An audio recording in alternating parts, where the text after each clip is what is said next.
can't talk to someone who's proud and puffed up because they don't listen, because they know it all. This condemnation is described as the same condemnation under which Satan fell in the garden. And this condemnation comes because the novice falls in the garden of the church. Can't do that. You could even say perhaps that if this council and church wanted to destroy a member, then I'm speaking now to make a point, you understand. This is hypothetical. If we really wanted to destroy a member, which we don't, that's the last thing we want. Hypothetically now, just to make a point. Perhaps the number one thing we could do to destroy someone would be to nominate and elect that person as an elder. That would, if he thinks he's got problems now, when he becomes an elder and he's a novice and not ready for it, then he will really be in a mess. As verse 6 says, falling into the condemnation of the devil in the company of Satan himself, accused of the same foolish pride against God. I could sum up what I've been stating recently like this. The way of preparing for church office is, as we saw this morning in a different connection, simply to be a good and faithful church member. And this is what verses 2 through 7 are all about. These verses 2 through 7 are not qualifications for super Christians. Sober, good behavior, given to hospitality, not a drunkard, not a striker. Not qualifications for super Christians. These are qualifications simply for faithful Christians. Faithful Christians. These are qualifications for people who are not perfect by any means, but walking in God's fear and looking to the cross for forgiveness when we fall, those who are faithful. So then the calling is to be a faithful church member, be a faithful husband, be a faithful father. Verses 4 and 5 mention that. The way to do these things isn't hard. It isn't, as to borrow the words of Moses, far off in the sky and you have to go, or way off in the sea so that you have to take a boat and search it out. The way to do this is simply diligently frequent the house of God and avail yourself of the means of grace. And listen to it when it's being preached and put it into practice. Reading the scriptures, the Reformed confessions and books, and for instance simply the Standard Bearer, a superb resource. Praying on your own and in your family. Coming to Bible study. And the new year starts in September with 1 Peter 3 verse 1, dealing with the role of wives and then husbands. Come. Growing in the triple knowledge. My sins and miseries. Saving me to the cross. Enabling me to be thankful, to pray, and to obey the 10 Commandments out of gratitude.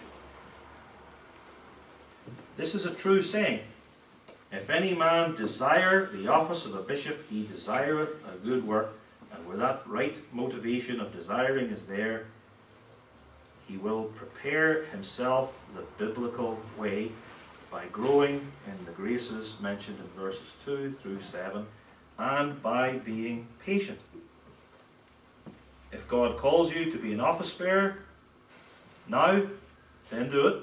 If God does not call you to be an office bearer now, maybe He'll call you in the future, and whatever way it'll be in God's good time and not before, and there's no need to panic. Christ is on the throne reading the scroll of God's decree. No need to worry. He doesn't make any mistakes. Needs to be said though too that someone may have the spiritual qualifications but not actually be an elder. Perhaps there are more qualified men that are needed for the size and work of the church. And the council, I can speak on their behalf, thinks that that would be wonderful. That would be great. And if that is the case, where you have a certain number of posts and a larger number of men who are qualified, and someone has all the qualifications, then be patient. Be patient. Christ rules the church. All will work for good. Or there may be health issues, and the person is well and able, spiritually qualified to be an elder, but there are health issues. The man's own health, the man's wife's health, that he needs to care for her, the health of a member or more in the family, so that the person couldn't make it to consistory work and couldn't make it to the consistory meetings. Christ rules for good, knows what he's doing. And then, of course, again, the call to be patient. Things may change. And if not, or until then, do what you're supposed to do anyway. Do what we're all supposed to be about. Serve God in the church in whatever role he has put you, and learn in any state wherewith you may find yourself to be content. Content. God is sovereign. No need to be discontent. He's not making any mistakes. And of course, to serve God in the office of believer is serving God in the fundamental office in the church. We're talking about special office. That's the subject. But the key office in the church is the office of believer, what we all occupy. Male and female, young and old, that's the key thing. And the special offices are in the church in order to serve the office of believer. The special offices in the church then are done away with, so at the office of believer, the key one remains forever. Serve. Which brings us finally to the implied calling.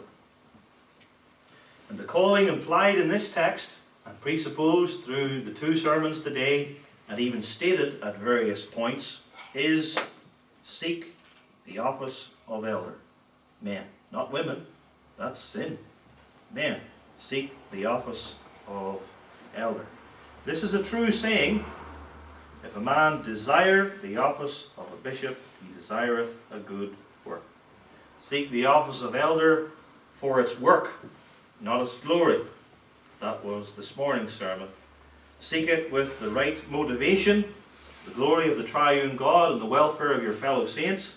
Seek it in the right way, the way of biblical qualifications and according to the rules set forth in our church order. That's what we've been dealing with in tonight's sermon. If any man desire the office of a bishop, he desireth a good work. This is a true saying. This is true. This is faithful. This is trustworthy and sure and undoubted. And this is a good work. Good work. And secondly, and with this we close, the implied calling is there for all the church with respect to those whom God does call as elders. Hebrews 13. Verse 7 says, remember those which have the rule over you. It's dealing especially with office bearers in the past who have now moved on or are dead. Remember them. Them who have spoken unto you the word of God, whose faith follow, considering the end of their conversation, Jesus Christ the same yesterday, today, and forever. Remember, godly office bearers, even of the past, follow their faith, not their errors and sins, because look hard and they're there too, in all of us. Remember them, follow their faith, and consider Christ the one they aim to serve. Verse 17. Obey them that have the rule over you, assuming them now to be faithful and bringing the word of Christ and not their own inclinations. Obey them and submit yourselves. And do it with this consciousness that these are people who are watching for your souls and not just busybodies or meddlers. They watch for your souls, and they're doing it in the consciousness that one day they have to give an account to God for their office, and an account to God for their office with respect to you personally, as they that must give an account, that they may do it with joy and not with grief. We don't want grieved elders. We want joyful elders, and further their joy by your own holy life. And then this word, for that is unprofitable, and you'd expect it to say, for that is unprofitable for you, the member, or for the elders, because then they have this sadness, but the apostle actually says, for that is unprofitable for you. You're the one that loses out, even more so than the elder.